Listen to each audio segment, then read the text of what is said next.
Hey everyone, Omer Aziz released an article on Salon talking about Sam Harris, racism, Islam, and the Middle East. Now, the fact that he writes articles for Salon tells you a lot about who he is.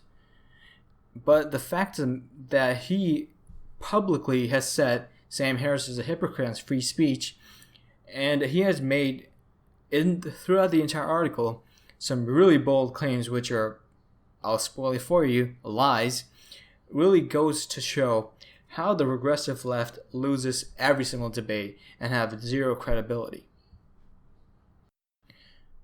His lies, or themes as you put it, are: Sam is a hypocrite who lectures others about the principle of free speech while violating the same principle when it suits his needs. He dehumanizes Muslims to an extreme degree that it verges upon bloodlust. He supports aggressively, perhaps regressively, militaristic policies toward the Middle East and Muslim world at large that put him in the fringe of the Republican Party. He has passed himself off as a learned thinker despite being both ignorant and incurious about the very issues he opines. Now, are they true, any of these themes? Of course not. They're completely made up. However, he then goes on to say that every single one of these themes are true because he points out specific lies saying these are true, which means that they're false, really. On the issue of free speech, his point was that Sam was censoring him, and this isn't true. You want to know why? Because what happened was Sam called him to participate in a debate, and he agreed. Sam's requirements was that he would repeat word by word what he wrote in his previous article about Sam, and then he would stop him, and then they would discuss the issues. And he had reserved the rights to not air this if he found it to be boring and of no use. He then considers it to be a form of censorship, which is not true. Censorship would be if Sam put a gun to his head or killed him for saying certain things or believing certain things. Now, what Sam did was simply not air that podcast or that recording on his podcast. Sorry. That's not censorship. He's free to say whatever he wants that he did say during that debate. He can do that in his article. He can do that wherever he wants. Sam's not stopping him. However, you can't force Sam to air that podcast, and you certainly cannot accuse him of violating free speech principles because you feel as if it's a violation of your free speech. Does he dehumanize all Muslims? Of course not. That's just a made-up claim. And what's ironic is the fact that he's the one who's out there to protect Muslim women, Muslim gays, and Muslim apostates.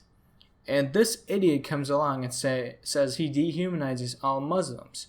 To what degree? When? Name me one quote where he said that Muslims are not humans. Or one instance where he pointed out how we can kill all Muslims because they're not human, they're cockroaches. Of course you can't. Because you made that up 5 seconds ago and just decided to put it. And you know that the regressive left will eat that like peanut butter. Because that's what they do. They love made up claims about someone they disagree with. The third point he made is that he supports aggressively militaristic policies toward the Middle East and Muslim world at large. Prove it. Where did Sam say that we should invade the Muslim world at large? He supported the war in Afghanistan, as most people have. I'm not sure about his policy towards Syria, and he opposed the Iraq war. Now, he makes the claim that he opposes militaristic policies toward the Muslim world at large. That includes Turkey, Indonesia, and other countries which are not in the Middle East. If you make that claim, you should have evidence to back up exact quotes where Sam said that he supports militaristic policies toward every or most of the Muslim world.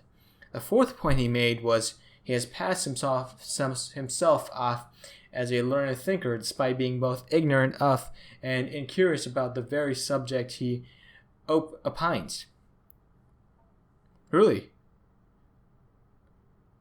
How can you make that argument? He's ignorant on something he knows very well on. That doesn't even make sense.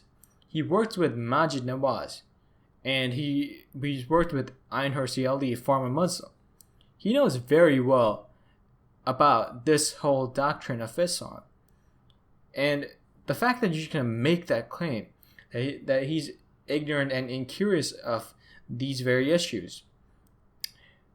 And certainly he is a learned thinker. He has released numerous books. He's a great intellect. And this is coming from this Omer loser Aziz guy. And the bigger question to be asked is, who the hell is this guy? And also, he perceives himself off to be such a good hero that he's taking down that big Islamophobe Sam Harris. He has called him a white supremacist in this article. I'm not even kidding you. He has also said that Sam Harris should take a vacation out of talking about this topic. Well, my response to you is, he will not. He will talk about it to the end where we have women not being stoned in the Middle East and the Muslim world. We have gays not being thrown off buildings. And we have apostates who are not killed for the crime of blasphemy and apostasy. Until then, you should take a vacation and never come back.